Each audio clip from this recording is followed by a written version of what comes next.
70s today, and we'll be right back into the 80s Saturday and Sunday with low chances of rain. But then next week, those rain chances are going up as the temperatures go down. I'll have all those details coming up. Right now on News Channel 6 at 11, the bird flu is not only impacting animals, it's also impacting your wallet. We'll tell you how. Also ahead, a push to end DEI policies in the Palmetto State. We'll hear from state leaders. And a night to shine. We'll take you to Warren Baptist Church for the annual event that's being celebrated around the world. As your news at 11 starts now. Live from Television Park, this is WJBF News Channel 6 at 11.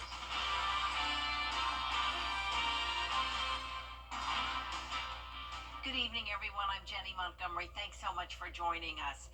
Coverage you can count on begins as the GBI is now involved a week and a half after investigators say a man was found in Thompson with his hands tied and duct tape on his mouth.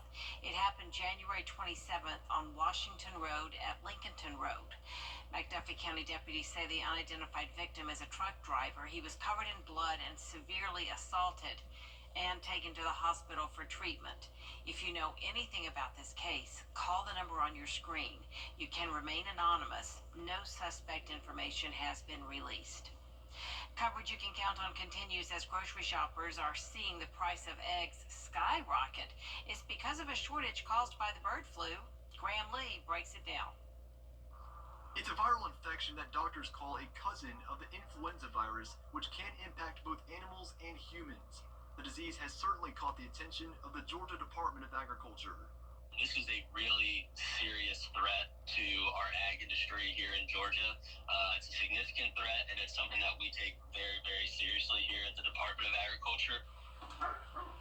Data shows more than 153 million birds have been impacted by the disease across the country since the outbreak started in 2022.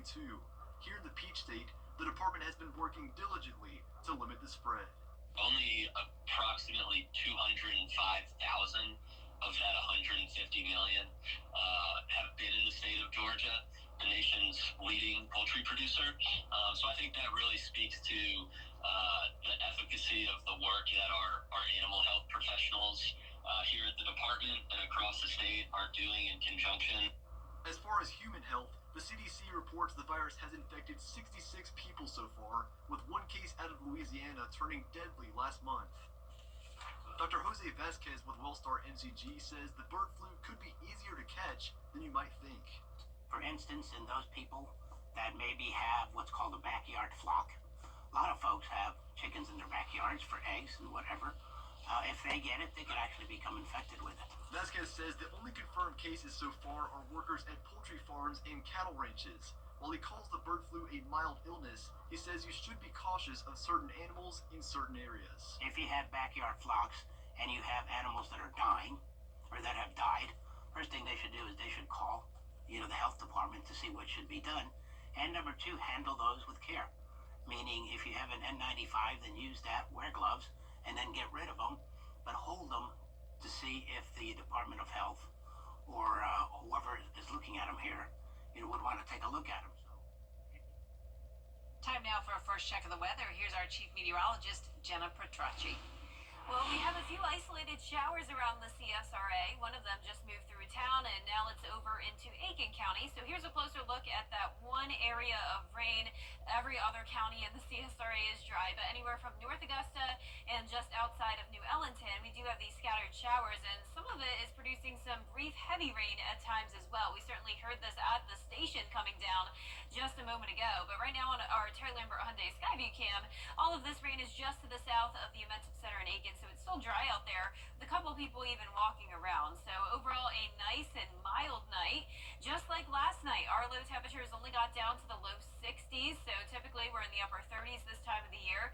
I know, remember, it's still winter, believe it or not. Our high today was very spring-like, all the way up to 81. Notice the average high for this time of the year is 62, but that's where our low was at, so a little flip-flop there. And right now we're sitting in those upper 50s through mid-60s. McCormick a bit cooler at 59. Allendale, you're at 61. Swainsboro is sitting at 65 as well. Aiken right at 60. Gibson at 63 and 62 in Edgefield. Winds are coming in light from the south. We're seeing winds only up to around 3 miles per hour. With the calm calm winds and all the moisture around, we could see some fog development for our Saturday morning, along with cloud cover due to the stalled frontal boundary. To the north of the front, we do have some more rain. To the south of it, it's mostly dry. And if you're headed out tomorrow morning, it's going to be on the cooler side in the upper 50s, but still above average. And then as we go into the afternoon, that's when we'll really start to warm up with some peaks of sunshine throughout the day. 77 by 2 p.m. I'll have a full look at your forecast coming up shortly, but back to you, Jenny. All right, thanks, Jenna. Push to end diversity, equity, and inclusion. As spring approaches and the weather begins to warm up, people start thinking about family vacations. But one popular local spot for families is not open this year because of damage from the hurricane. More than 500,000 cubic yards of debris needs to be cleaned up, and there's infrastructure damage that will take tens of millions of dollars to fix. The 7 campgrounds that the Army Corps of Engineers operates at Lake Thurmond are closed for the 2025 camping season, and unless funding comes through, they could be closed permanently. We're looking at recreation mission failure. I mean, these parks are not going to be able to open. There's not going to be able to have your regular summer camping in here. You know, a lot of folks come up here during spring break and enjoy the lake with their family. That's not going to be able to happen.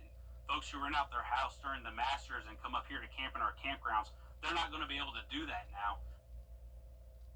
Right now, groups wanting to volunteer to clean up are not allowed because the campsites are dangerous.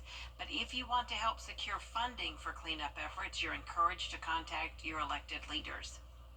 The annual Night to Shine event is being celebrated tonight by people all over the world, and one local church is hosting the huge party to make sure everyone gets to feel like a VIP.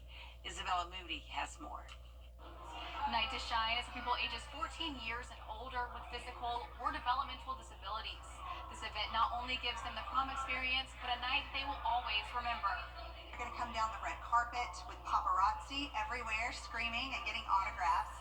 And then I have the honor of getting to crown the girls, and my husband crowns the boys. So we get to crown each and every guest. We want them to feel like they are kings and queens for the night, that they are beautiful, which they all are, and that they are fearfully and wonderfully made. Around 200 honored guests, 300 caregivers, and 600 volunteers took part, making the event unique and memorable. There were hair and makeup stations for all the glam, pictures, dancing, dinner, and karaoke to keep the guests entertained. This mother and son say they were excited to get dressed up and dance. Dress up pretty and stuff. Dress up handsome and all. The night not only focuses on the guests, but their caregivers as well, giving them a night to themselves to get dressed up and be pampered. Not only do the kids get honored and get their own kind of seat at the table, but then the parents get a special night. And as caregivers, our son is autistic. It can get difficult, so it's nice just to have a night to get dressed up and just meet other like-minded individuals. Volunteers love to take part to make sure everyone in the community feels special. Just being able to make them feel so special and share the love of Jesus with them because they don't always get that. Organizers and volunteers tell me that they come together to serve the community and share the love of God to them. In Augusta, Isabella Moody, WJBF News Channel 6. Coming up, giving kids a smile. What a local dental college did to serve the youth after the forecast.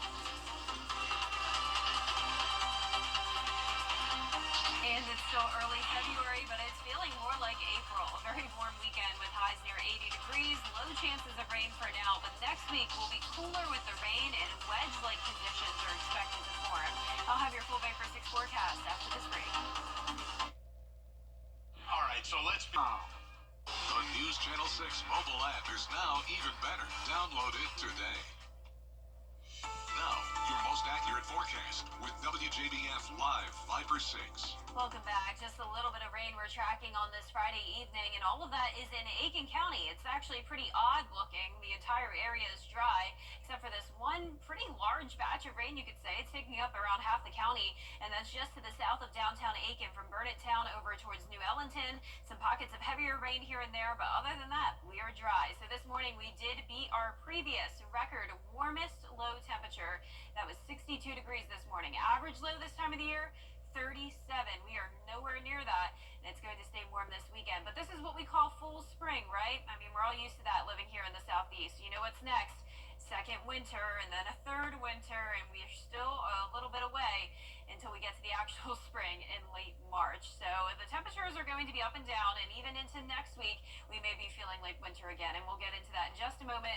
But right now, our current temperatures are in the upper 50s through low to mid 60s, and around the southeast, we're seeing warm temperatures on the Gulf Coast side of things, but just to the north around the Tennessee Valley over towards Oklahoma City, 40s and 50s this evening, so completely a different story just to the north of this frontal boundary. Scattered showers across Kentucky, a few more around South Carolina and North Carolina along that stalled front.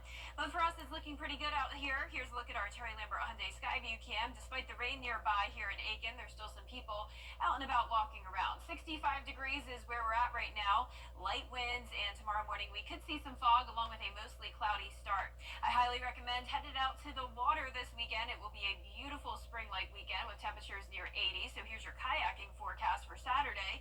And if you're headed to the lake, it'll be great there as well. 81 on Sunday, which could tie our record set back in the 1950s of 81 degrees as well. So definitely abnormally warm for this time of the year. Our futurecast model tomorrow at 6 a.m. showing the clouds and possible fog with that southwest wind. First front lifts to our north. Another cold front will be coming in as well. So on and off cloud cover throughout the weekend. This series of fronts will be moving through, and behind this cold front will come some cold air settling in for Monday. And instead of the front completely passing us and going away, it will stall out in the area, keeping those rain chances around all of next week. So by the time it's said and done, rainfall totals will be significant across Tennessee, down to Atlanta, even 4 to 5 inches. And notice we're just on the cusp of some of those very high rainfall totals, 2 inches possible in our northern counties. But if that front moves just a little further towards the south, we could even be talking 3+ inches of rain here in the CSRA. We're also going to see a big variety of temperatures, and that's very up in the air as well, because once again, all up to the positioning of this front. I'm expecting our highs to be anywhere from the 50s to the 70s next Tuesday, and it will pretty much stay that way all of next week. As of now, I'm going with 60s in the forecast for Augusta. Now here's a look at your 10-day forecast. Notice the clouds next week with those high rain chances. Valentine's Day forecast looks pretty good temperature-wise. It'll be comfortable in the low 60s with a slight chance of rain, and then even cooler by President's Day the following Monday. Now back to you, Jenny. All right, thank you, Jenna. February is National Children's Dental Health Month, and the Dental College of Georgia hosted its 22nd annual Give Kids a Smile Day. The event provides free dental care to underprivileged children in the community. It's in partnership with a movement created by the American Dental Association to combat tooth decay. Tooth decay does affect 46% of children in the U.S. Cavities can lead to a full-blown infection, and there are cases of children and adults who have died from a dental infection. So it is a serious problem, and we would like to catch it as early as possible so that we can do the most minimal amount of treatment to get that child taken care of. 85 children were treated at today's free event. Still ahead, less than 48 hours until the big game kicks off. We'll have an inside look at fan experience when we come back. First, though, the winning numbers for tonight's South Carolina Lottery: Pick 3, 1, 3, 4. And the Pick 4 winning numbers tonight: 9, 1, 0, 5, Fireball 2. We'll be right back. The rooms to go PresidentTickets.com or call 803-641-3305. Over the years, thousands of people have gotten their hands on one. And who knows, you could be next. Win your very own Good Morning Augusta coffee mug at WJBF.com/coffee club. Sponsored by Honda Cars of Aiken. You can't always choose the weather, but you can choose your weather app. Go with the most accurate and most trusted, the Live Fighter 6 mobile app. Download it today. We've been telling you about the Super Bowl experience at the New Orleans Convention Center all week, and tonight we want to take you inside for a look at how that all plays out. Simone Eli is live at the Superdome with a look at all the fun. Hello, Simone.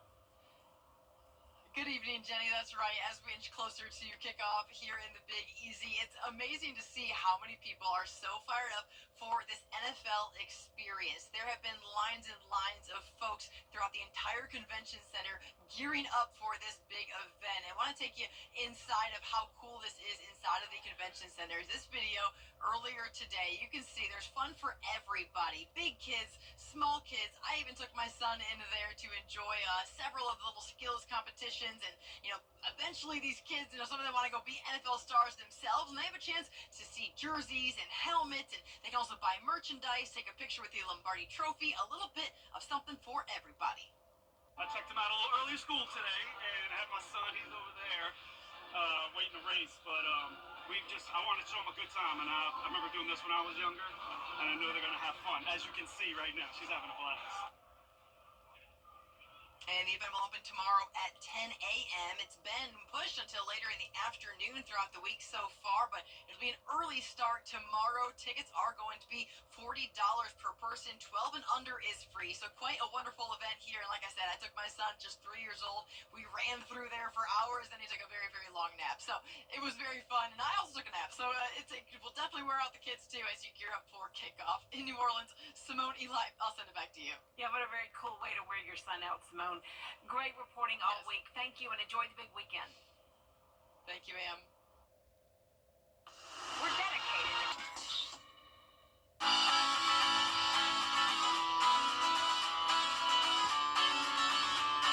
Follow News Channel 6 on Instagram.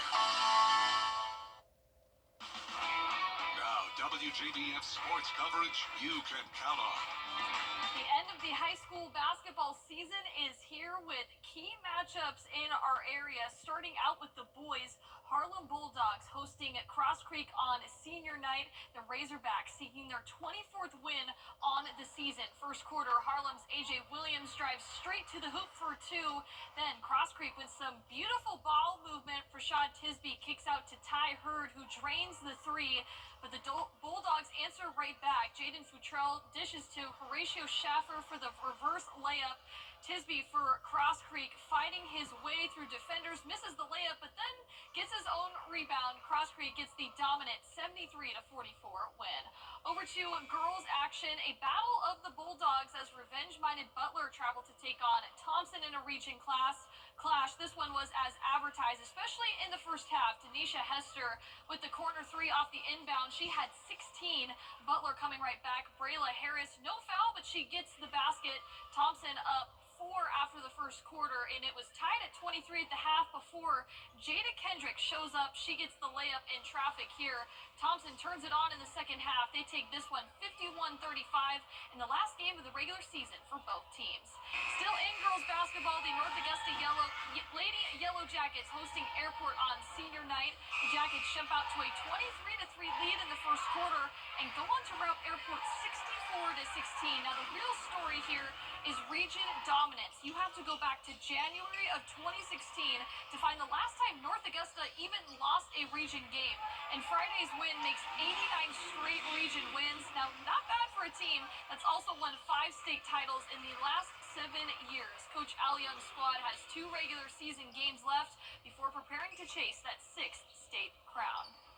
And over at Horse Creek Academy, softball pitcher Adrian B. committed to play at North Greenville University, while baseball catcher Caden Downey will be taking his talents to New River Community College. Students, faculty, families, teammates, and coaches all celebrated their hard work and commitment that led both these student athletes to this moment. It also serves an inspiration for future student athletes at Horse Creek. Started pitching when I was 8, and we didn't have a pitcher on the team, and they're like, all right, Adrian, you're up, and I was like, okay, and ever since I've been a pitcher. I love the strikeouts, and I love the feeling of being there in the moment and having control of the game. It means a lot to me. I'm a part of something special. They took a lot of time out their day to set this up, so I really appreciate it. And the USC Aiken softball team already off to a 4-2 start, and this weekend promises to be one of the biggest in program history. On Sunday, the Pacers will play their first game in their brand new stadium when they host Francis Marion in a doubleheader. The new field is the latest addition to the athletic complex next to the Convocation Center. It features an AstroTurf field, which will make rainouts a thing of the past. There will soon be a new clubhouse for the team as well, and a brand new era for Pacer softball.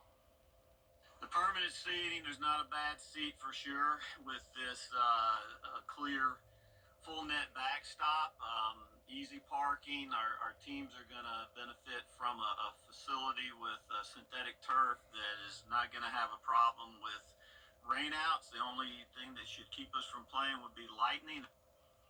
The Pacers will play 2 at North Greenville tomorrow. USC Aiken will hold a formal grand opening of the stadium on April 5th. And more on the Pacers and everything else you need to know on the biggest sports weekend of the year. Get it started with our brand new show, 6 Sports Saturday. Gabriel Stovall and I will get you ready for the weekend ahead and take you behind the scenes to meet the people who make the big moments happen. 6 Sports Saturday premieres tomorrow morning at 9:30 a.m. right after Good Morning Augusta. That's it for sports. We'll be back. Every day, ordinary people in the CSRA do extraordinary things to serve our community. Each month, News Channel 6 recognizes these outstanding volunteers with the Giving Your Best Award. Do you know an everyday hero who goes the extra mile to help others? Nominate them for the Giving Your Best Award by visiting WJBF.com and filling out the entry form. Sponsored by Science Co., Beat Lot Augusta, Security Federal Bank, and News Channel 6.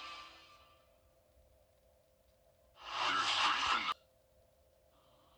A nice warm weekend, highs right around 80, lows in the 50s to around 60, then temperatures dropping to the 60s next week with rain. That's our report for now, everybody. Thank you for watching. Make sure to download our mobile app for breaking news and weather. Sean will be here at 7 o'clock for Good Morning Augusta. Good night.